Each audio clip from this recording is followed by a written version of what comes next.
இது எப்படி யூஸ் ஆகும்? இது நைட்ல நம்மளுக்கு கரண்ட் ஆஃப் ஆயிடுச்சுன்னா நல்லா படிக்கிறதுக்குலாம் யூஸ் ஆகும்டா. இது வந்து நைட் காலையில சூரிய வச்சு போயிட்டு நைட்ல பிரகாசமா எரியுதுடா. ஓ, இதுதான் நம்மளுக்கு நல்லா யூஸ் ஆகுதுடா. மின்சாரத்தையும் சேமிக்கலாம்டா.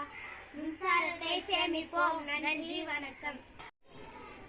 ஓய், எங்க போயிருக்கு? நைட்ல ஸ்கூல் லீவு. சிக்கன் கடையில சிக்கன் வாங்கலாம்னு போயின்னு இருக்கேன். அது என் துணி பை சிக்கன் வாங்கி போட்டு வரதுக்கு அங்கே கவர் தருவாங்களே, அதெல்லாம் பயன்படுத்த கூடாது. நமக்கும் நல்லது இல்ல, பூமிக்கும் நல்லது இல்ல, வரப்போற வருங்காலத்துக்கும் நல்லது இல்ல. ஓ, அப்படியா?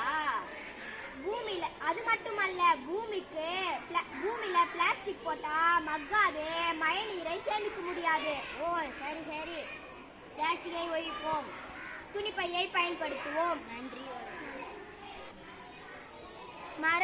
மரம் வளர்ப்போம், மழையை பெறுவோம், மின்சாரத்தை சேமிப்போம், பிளாஸ்டிக்கை ஒழிப்போம், துணிப்பையை பயன்படுத்துவோம்.